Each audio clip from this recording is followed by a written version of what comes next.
तो बहुत बहुत स्वागत है आपके अपने YouTube चैनल लैबटेक कुमोद पर। आज मैं आपको all India Institute of Medical sciences Jodhpur का ओल्ड पेपर सॉल्व कराने जा रहा हूं। कंप्लीट सॉल्यूशन कराने वाला हूं। कैसे एक क्वेश्चन से चार क्वेश्चन जो है तैयार होते हैं और आप उसको कैसे आप कर सकें, सिली मिस्टेक्स मिनिमाइज कर सकें। तो ये क्यों ज़रूरी है इस सीरीज का, क्योंकि हमने इससे पहले पार्ट 1 और पार्ट 2 करा चुके हैं। 100 क्वेश्चन हम आपको करा चुके हैं। 200 का पूरा पेपर था। और साथ ही साथ अभी क्या है, रेलवे रिक्रूटमेंट बोर्ड, साथ ही ESIC और common recruitment examination All India Institute of Medical Sciences के lab technician, lab attendant, technician assistant, lab technologist, technical officer और साथ ही साथ हमारे मध्य प्रदेश में ग्रुप 5 लैब टेक्नीशियंस के lab assistant, technician assistant, technical assistant और लैब टेक्नीशियंस का पेपर होने वाला है फरवरी और मार्च में। तो इतना उपयोगी होने वाला है आपको, क्योंकि आपको पेपर समझने का मौका मिलता है, आपको सिली मिस्टेक्स को मिनिमाइज करने का मौका मिलता है। तो चलिए सीधे जो हमारे चैनल पर नए हैं वो सब्सक्राइब कर लें और ज़्यादा से ज़्यादा शेयर करें, बेल आइकॉन प्रेस करें ताकि आपको नोटिफिकेशन मिलता रहे हर एक लेटेस्ट और अपडेटेड वीडियो। चलिए दोस्तों चालू करते हैं। वो 101 नंबर का क्वेश्चन है, the presence of violet spherical bacteria on gram staining in furs. ये बोल रहा है कि वायलेट स्पेरिकल जो बैक्टीरिया है वो निम्नलिखित में से कौन सा है। तो ये आपका ग्राम पॉजिटिव कोकाई है, ठीक है। यहीं पे अगर सेफ्रेनिन हो जाता तो आ जाता ये ग्राम नेगेटिव, क्या आ जाता, ग्राम नेगेटिव बेसिलाई, ठीक है दोस्तों। चलिए नेक्स्ट क्वेश्चन पे चलते हैं। Question number 102, who was the scientist who first observed and reported bacteria. ये सीधा पूछ रहा है कि वो कौन सा साइंटिस्ट है जिसने सबसे पहले बैक्टीरिया को रिपोर्टेड किया था, ठीक है दोस्तों। तो अपन चलते हैं, चारों ऑप्शन पढ़ लेते हैं। चारों में से जो सही ऑप्शन है वो है एंटोनी वैन ल्यूवेनहॉक। यहीं आपको एक चीज़ और याद रख लेना है कि इन्होंने माइक्रोस्कोप को भी डिस्कवर किया था, माइक्रोस्कोप की भी खोज की थी। तो देखो एक से आपके 2 क्वेश्चन कंप्लीट हो गए। चलिए क्वेश्चन नंबर 103 पे चलते हैं। बिना किसी उपकरण की सहायता से संरचनाओं को देखने के लिए रेजोल्यूशन की सीमा कितनी होती है। तो ये 200, अगर किसी बिना उपकरण के भी देख रहे हो आप तो कितनी हो जाएगी, 200 माइक्रोन हो जाएगी। चलिए क्वेश्चन नंबर 104 के बारे में अध्ययन करते हैं। The tool for transferring and streaking culture is. वो कौन सा टूल है निम्नलिखित में से जिसमें क्या करते हैं, जब कल्चर को आइसोलेट करते हैं तो स्ट्रीकिंग मेथड से करते हैं, ट्रांसफर करते हैं। उसका नाम क्या है, तो उसका नाम दोस्तों इनोकुलेटिंग लूप। वॉटेक्स मिक्सर नहीं है, माइक्रोमीटर नहीं है, इंक्यूबेटर नहीं है, तो ये तीनों तो ऑलरेडी क्रॉस हैं जो है इनोकुलेट। इसके बारे में आपको बता देता हूँ कि इनोकुलेटिंग लूप जो होता है वो नाइक्रोन का होता है। किसका होता है, नाइक्रोन का होता है, ठीक है। तो अब याद रखना है कि नाइक्रोन का ही क्यों, क्योंकि नाइक्रोन जो होती है धातु जल्दी हीट हो जाती है और जल्दी कोल्ड हो जाती है, और ठीक है। और इसका जो गेज होता है, जो ये डायमीटर बना हुआ है, इसका मैं लिख देता हूँ 26 से 27 mm होता है, कभी भी परीक्षा में अगर पूछ लिया जाए। प्लेटिनम धातु हम इसलिए यूज नहीं करते, तो महंगी है और रिजिड होती है, बहुत कठोर होती है। चलिए क्वेश्चन नंबर 105 का अध्ययन कर लेते हैं। विच of the following parts of bacteria can not be scene. हमेशा बोलता हूं दोस्तों कि ये वाला आप हमेशा पढ़ा करिए कि क्या लिखा है इसमें, can not be seen by direct light microscopy and does not stand with simple stand. ये बोल रहा है कि निम्नलिखित जो चारों ऑप्शन दिए हैं उसमें से डायरेक्ट लाइट माइक्रोस्कोपी पे नहीं देखा जा सकता है और सिंपल स्टैंड से भी नहीं किया जा सकता है। तो फिर कौन सी स्टैंड से करेंगे, मैं बता देता हूँ आपको। ये सेल वॉल जो है माइक्रो ऑर्गेनिज्म का ऑर्गेनेल है, ये करेंगे हम रिंगर एट ऑल। याद रखिए आप, बाकी के भी जितने ऑर्गेनेल्स होते हैं वो स्पोर हो, फ्लैजला हो, बाकी किए जा सकते हैं स्टैंड। चलिए क्वेश्चन नंबर 106 पढ़ लेते हैं। क्वेश्चन 106 क्या बोल रहा है, कवक पेनिसिलियम एक ऐसे पदार्थ का उत्पादन करता है जो कि स्टेफाइलोकोकाई को नष्ट कर देता है, या खोज संयोग से किसके द्वारा की गई थी। तो जहां कवक शब्द आता है तो आप सब जानते हो Alexander Fleming. Question number 107, the colour code red in biochemical waste. जो बायोकेमिकल वेस्ट का रेड कोड होता है is use to indicate the disposal of, किसके लिए डिस्पोजेबल किया जाता है, तो माइक्रोबायोलॉजिकल वेस्ट के लिए किया जाता है। क्वेश्चन नंबर नेक्स्ट 108, ये पूछ रहा है फिक्सेशन की प्रोसेस में स्टेन मजबूती से कैसे चिपकाया जा सकता है। तो एक जो फिक्सेशन होता है आप जेड एन स्टेन के लिए करते हैं वो होता है आपका स्लाइड को गर्म करके। तो इसमें तो ज़्यादा कुछ था नहीं दोस्तों। Question number 109, which of the following do not possess a stable morphology due to the lack of a cell wall. Cell wall की कमी के कारण, काय की कमी के कारण, सेल वॉल है ना, क्या लिखा है इसमें, लैक ऑफ सेल वॉल। तो स्टेबल मार्फोलॉजी कौन सा बैक्टीरिया, कौन सा माइक्रो ऑर्गेनिज्म नहीं रख पाता है, तो आप सबको पता है माइकोप्लाज्मा। ठीक है, एक्टिनोमाइसीटीज कैसा होता है, फंगस लाइक फिलामेंटस नेटवर्क दिखते हैं इसके, है ना, फंगस लाइक फिलामेंटस नेटवर्क दिखते हैं। बाकी स्पाइरोकीट्स जो होते हैं 3 होते हैं, ट्रेपेनोमा पैलिडम होता है, वोरेलिया डेटोनी होता है, और आपका जो तीसरा होता है वो होता है लेप्टोस्पायरा एंटेरोजेंस, जिससे हम फ्लेचर मीडिया पे करते हैं। चलिए नेक्स्ट क्वेश्चन के बारे में डिस्कस कर लेते हैं। क्वेश्चन नंबर 110, निम्नलिखित में से किस में फ्लैजेला सेल्स के एक्सटीरियर में नहीं होता है। एक्सटीरियर में नहीं होता मतलब सीधा सा पूछा गया है कि जो नॉन मोटाइल होता है, बस आप ये समझ लो।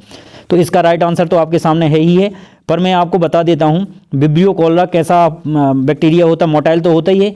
क्यों? क्योंकि उसमें क्या पाया जाता है, फ्लैजेला तो मोनोट्राइकस होता है। क्या होता है? मोनोट्राइकस। हेलिकोबैक्टर पिलोरी क्या होता है आपका, लोफोट्राइकस होता है। क्या होता है दोस्तों? लोफोट्राइकस होता है। ठीक है, और जो कैंपलीबैक्टर रहता है वो कैसा होता है, एम्फीट्राइकस होता है। ठीक है, एम्फीट्राइकस होता है। अब मैं आपको समझा देता हूँ। सपोज ये बैक्टीरिया है, एक एंड पे अगर आपका फ्लैजेला पाया गया तो उदाहरण है विब्रियो कॉलरा, मोनोट्राइकस हो गया। अगर बोथ एंड पे पाया गया तो एम्फीट्राइकस, कैंपलोबैक्टर हो गया। अगर एक ही एंड्स पे ग्रुप्स में पाया गया तो लोफोट्राइकस, और पूरी पेरीफेरी में पाया जाता है तो वो कहलाता है आपका पेरीट्राइकस। उसका उदाहरण है साल्मोनेला। ठीक है दोस्तों, चलिए question number 111, gluconeogenesis is inhibited by. ये पूछ रहा है कि जो फिर से ग्लूकोज का बनना होता है, ग्लूकोनियोजेनेसिस जो होता है ये मेटाबॉलिक प्रोसेस होती है जिससे ग्लूकोज प्रोड्यूस होता है। क्या होता है? ग्लूकोज प्रोड्यूस होता है। तो इनहिबिट किसके द्वारा होता है? तो इंसुलिन के द्वारा होता है ना, इंसुलिन कंट्रोल करके रखता है। ठीक है, ग्लूकागॉन इंसुलिन को कंट्रोल करता है कि कितना ग्रोथ होनी है, कितना नहीं होना है। ठीक है, चलिए question number 112, the energy currency in the body as. The energy currency in the body as, तो ये तो सबको पता है, एटीपी है इसका right answer. Question number 113, which of the following is not a polyunsaturated fatty acids. पूछा गया है कि निम्नलिखित में से कौन सा पॉली अनसैचुरेटेड फैटी एसिड्स नहीं है, तो ये राइट आंसर है। बाकी के बाकी क्या है, तीनों के तीनों क्या है, पॉली अनसैचुरेटेड हैं। ठीक है दोस्तों, ये नहीं है, नॉट पूछा गया है। चलिए question number 114, the process of using centrifugal force to separate the lighter portion of a solution from the heavier portion is called. मतलब सीधा सीधा पूछा गया है कि लाइटर पोर्शन सेपरेट हो जाएगा और हैवियर पोर्शन नीचे हो जाएगा, उसको बोलेंगे क्या? अगर सेंट्रीफ्यूगल फोर्स लगेगा तो उसको बोलेंगे हम सेंट्रीफ्यूगेशन। ना तो कोगुलेशन बोलेंगे, ना प्रेसिपिटेशन बोलेंगे, ना सेडिमेंटेशन, सेंट्रीफ्यूगेशन बोलेंगे। और इसकी जो सेंट्रीफ्यूज होती है, इसकी जो स्पीड मापी जाती है, आरपीएम की स्पीड मापी जाती है, वो टैकोमीटर से मापी जाती है। ये क्वेश्चन भी बहुत बार पूछा जाता है। ठीक है दोस्तों, इसलिए मैं बोलता हूँ कि ये कंप्लीट सॉल्यूशन है। चलिए क्वेश्चन नंबर 115 की बात कर लेते हैं। निम्नलिखित में से कौन सा सल्फर युक्त अमाइनो एसिड्स है? तो सिंपल सा है, मिथियोनिन जो है सल्फर युक्त अमाइनो एसिड्स है। ग्लाइसिन नहीं है, प्रोलाइन नहीं है, और एलेनाइन नहीं है। क्वेश्चन नंबर नेक्स्ट की बात कर लेते हैं। ये है, प्रति लीटर घोल में विलेय के मोल्स की संख्या को क्या कहा जाता है? मोल्स पूछा है। क्या पूछा है दोस्तों इसमें? मोल्स। हमेशा क्वेश्चन सावधानी से पढ़ें। तो इसका जो है राइट आंसर जो है मोलारिटी है। ठीक है दोस्तों, नेक्स्ट पे चलते हैं। क्वेश्चन नंबर 117, दमनकारी neurotransmitter gamma amino boutique acid मतलब गाबा निम्नलिखित में से किससे बनता है? तो ग्लूटामिक एसिड से बनता है। ठीक है, किससे बनता है? ग्लूटामिक एसिड से बनता है। क्वेश्चन नंबर 118 पूछा गया है, ketone bodies are produce in the. सब जानते हैं, सब जानते हैं प्रोटीन बॉडी कहाँ से होती है, तो लिवर से होती है। और लिवर मैंने पिछली वीडियो में बताया था आपका हेमोपोइटिक ऑर्गन है, लार्जेस्ट ग्लैंड है, स्टोरेज ऑर्गन है। ठीक है, और इंटरनल सबसे बड़ा ऑर्गन है।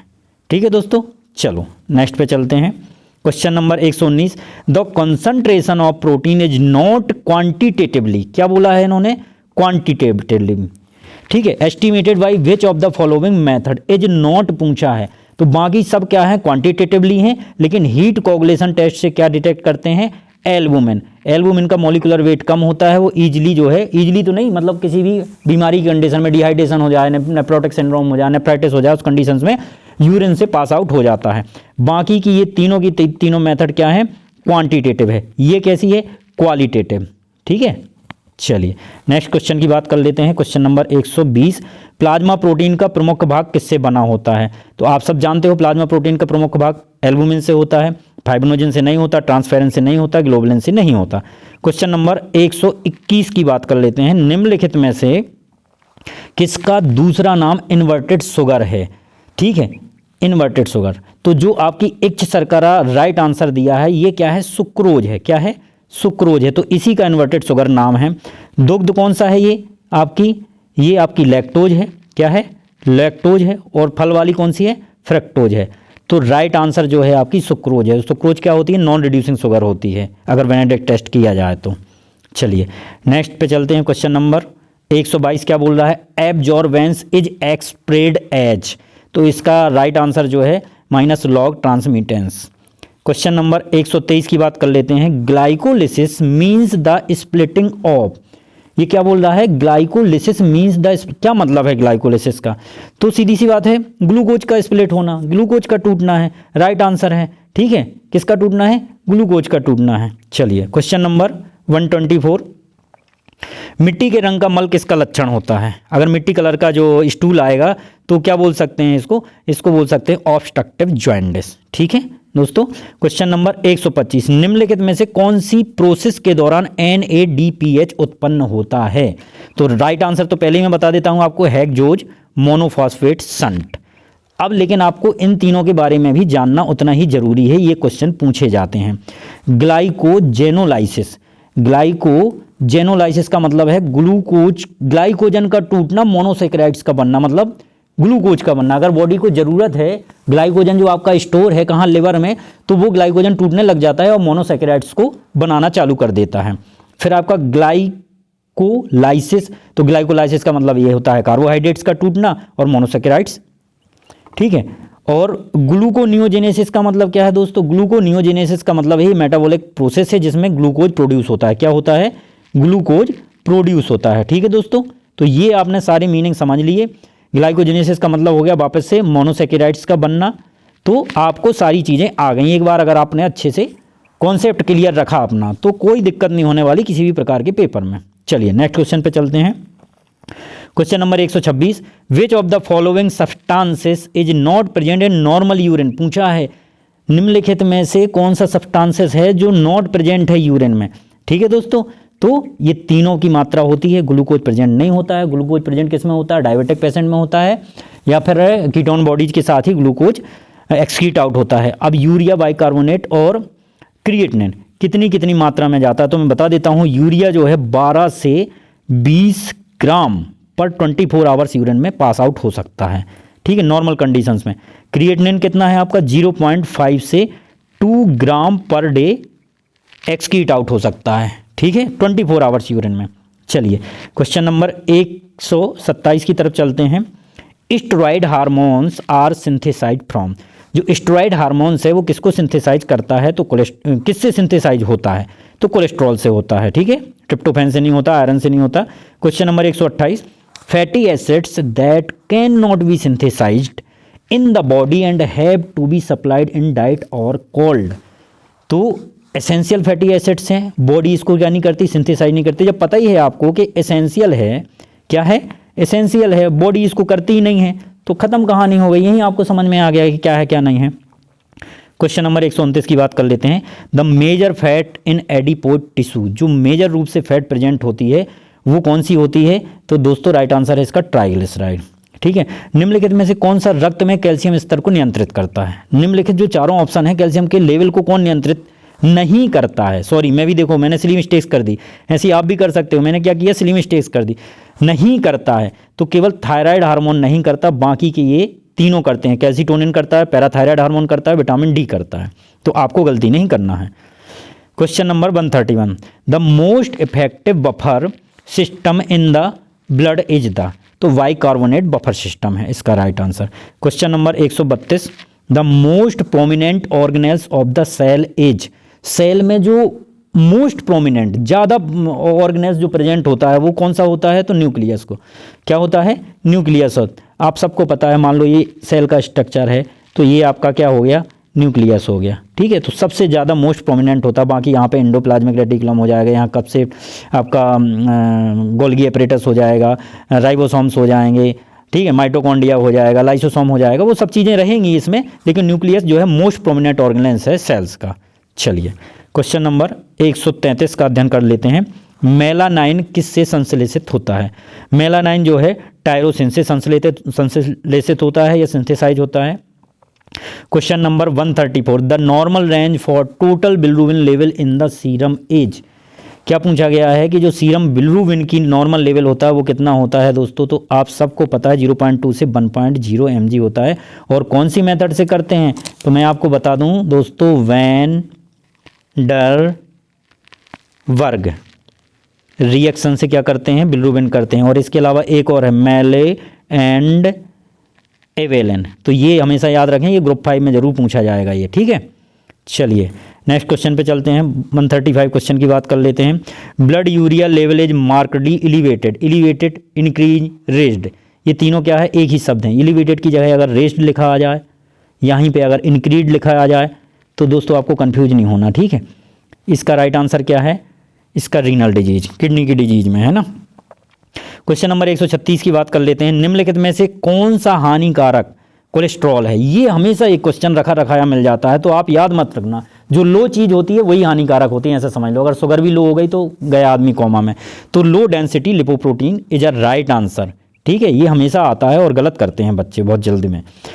137, हिस्टिडाइन के डीकार्बोक्सिलेशन के बाद निम्नलिखित में से किसका प्रोडक्शन होता है?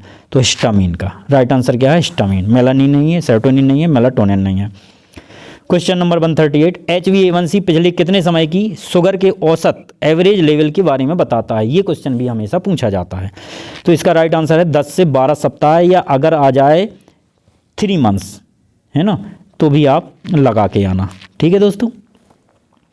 क्वेश्चन नंबर 139, कौन से अमाइनो एसिड्स में गुएनिडियम समूह होता है? तो Rg9 में। किस में होता है दोस्तों? Rg9 में होता है। 140 क्वेश्चन की बात कर लेते हैं। The storage form of energy in the body is glycogen के रूप में। जितना हम कार्बोहाइड्रेट लेते हैं उसमें से मोनोसेकेराइड्स बन के ग्लूकोज जो है पूरी एनर्जी अपनी वो कर लेता, बचा हुआ बाकी ग्लाइकोजन के रूप में कहाँ पे स्टोर हो जाता है दोस्तों? तो मैं आपको बता देता हूँ, ये हो जाता है अपना लिवर में, ठीक है। फिर बाद में वही आपका क्या होने लग जाता है? ग्लाइकोलाइसिस, ग्लाइकोजिनोलाइसिस, ठीक है। चलिए क्वेश्चन नंबर 141, CLSI दिशा निर्देश के अनुसार अभिकर्मक पानी में सूक्ष्म जीव विज्ञानी तत्व का अनुमत अधिकतम मूल्य कितना है? तो 10 CFU पर ml। 142 नंबर क्वेश्चन की बात कर लेते हैं। सीरम में किसके उत्थान के कारण गठिया होता है? तो यूरिक एसिड के कारण क्या होता है? अर्थराइटिस होता है। क्या होता है? अर्थराइटिस होता है। दोस्तों लिख देता हूँ, अर्थराइटिस, वो अलग अलग टाइप का हो सकता है, ठीक है दोस्तों। चलिए क्वेश्चन नंबर 143, सीरम में बिलिरुबिन का पता किसके द्वारा लगाया जा सकता है? अभी हमने बताया था, मैंने आपको वेंडन वर्ग रिएक्शन, मेली एंड एवेलिन रिएक्शन, तो किसके द्वारा लगाया जा सकता है? देखो ये लिखा भी है, वेन डैन वर्ग रिएक्शन, ठीक है। बायोरेट का क्या यूज होता है? बायोरेट प्रोटीन के लिए है। चलिए मैं बता ही देता हूँ, लिख देता हूँ, आपका यहीं हो जाए। सीरम प्रोटीन करते हैं, इससे क्या करते हैं? सीरम प्रोटीन करते हैं। बेनेडिक्ट से क्या करते हैं? यूरिन में शुगर डिटेक्ट करते हैं, ग्लूकोज डिटेक्ट करते हैं। और मोलिस से क्या करते हैं दोस्तों? तो आप हमेशा याद रखें कि मोलिस से जो हम करते हैं वो करते हैं क्या करते हैं? कार्बोहाइड्रेट। दोस्तों क्या करते हैं? कार्बोहाइड्रेट। इसीलिए बोलते हैं आपको कि एक क्वेश्चन से आपके 4 क्वेश्चन प्रिपेयर होते हैं। चलिए albumin is synthesized in the, कहाँ होता है? तो लिवर में, ठीक है। ये भी सिंपल सा ऑप्शन है। क्वेश्चन नंबर 145 की बात कर लें। अमोनिया किस रूप में डिटॉक्सिफाइड और उत्सर्जित होता है? दोस्तों मैं एक क्वेश्चन डेली के डेली डालता हूं अपने कम्युनिटी पे, यूट्यूब चैनल पे, जो हमारा यूट्यूब चैनल है उस पर डालते हैं। उसमें ये मैंने क्वेश्चन डाला हुआ था कि डिटॉक्सिफिकेशन जो है कौन करता है? तो लिवर करता है, लेकिन यहाँ पूछ रहा है अमोनिया किस रूप में डिटॉक्सिफाइड होता है, उत्सर्जित होता है? तो urea is a right answer. अब अपन बात कर लेते हैं 146 की। The test used to detect reducing substance in urine. तो जो यूरिन में रिड्यूसिंग सब्सटेंस के रूप में यूज होता है वो होता है हमारा ग्लूकोज। और ग्लूकोज के लिए कौन सी मेथड करते हैं हम? ये करते हैं हम अपनी जो है बेनेडिक्ट टेस्ट। लेकिन इसमें कौन सी शुगर रिड्यूस नहीं होती ये भी याद रखना चाहिए आपको, सुक्रोज। सुक्रोज मतलब कैन शुगर, गन्ने वाली। आयोडीन टेस्ट का यूज काय के लिए किया जाता है? कौन सी मेथड से करते हैं? तो स्टार्च के लिए किया जाता है। किसके लिए? स्टार्च के लिए। मोलिसेस अभी मैंने बताया था आपका कार्बोहाइड्रेट, ठीक है। और सिल्वेनहॉफ टेस्ट काय के लिए किया जाता है? तो आप सबको पता होगा, कीटोज और एसिडोज। क्या क्या?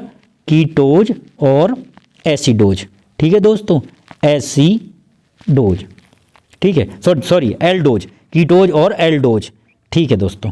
चलिए question number 147, insulin dependent Uptake of glucose is observed in the, तो स्केलेटल मसल्स। इंसुलिन जो डिपेंडेंट है Uptake of glucose is observed in the, तो इसका राइट आंसर जो है स्केलेटल मसल्स है।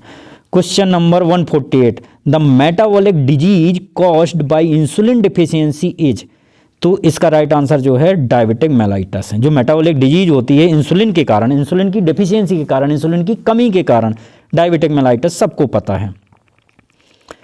चलिए question number 149, ketone body in urine are identify, कौन सी मेथड से कीटोन बॉडीज को आइडेंटिफाई करते हैं? तो आप सबको पता है रोथ्राट टेस्ट से, ठीक है। फाउचेट टेस्ट से क्या करते हैं? बाइल पिगमेंट, ठीक है दोस्तों। हीट कोगुलेशन से एल्बुमिन जो कि क्वांटिटेटिव है, ठीक है। और बेंजीडीन से क्या करते हैं हम? ओकल्ट ब्लड, यूरिन में भी कर सकते हैं और किस में कर सकते हैं? स्टूल में भी कर सकते हैं। साथ ही साथ बेंजीडीन कैसा रिएजेंट है? कार्सिनोजेनिक, कार्सिनोजेनिक, ठीक है। इस कम से कम 5-5 6-6 क्वेश्चन तैयार हो रहे हैं आपके। चलिए अब लास्ट क्वेश्चन आज की पार्ट 3 का 150, anti diuretic hormone secretion is stimulated by, तो इसका राइट आंसर है हाई ऑस्मोलरिटी ऑफ प्लाज्मा। एक बार फिर दोस्तों आपका बहुत बहुत धन्यवाद। आप मेरे चैनल को दोस्तों सब्सक्राइब कीजिए, ज़्यादा से ज़्यादा सब्सक्राइब कीजिए ताकि मैं ऐसे ही अपडेटेड वीडियो लाता रहूं, ठीक है दोस्तों। लैपटैक कुमोद पर आपका बहुत बहुत धन्यवाद। थैंक यू दोस्तों। अगला पार्ट मैं बहुत जल्द लाऊंगा। Thank you.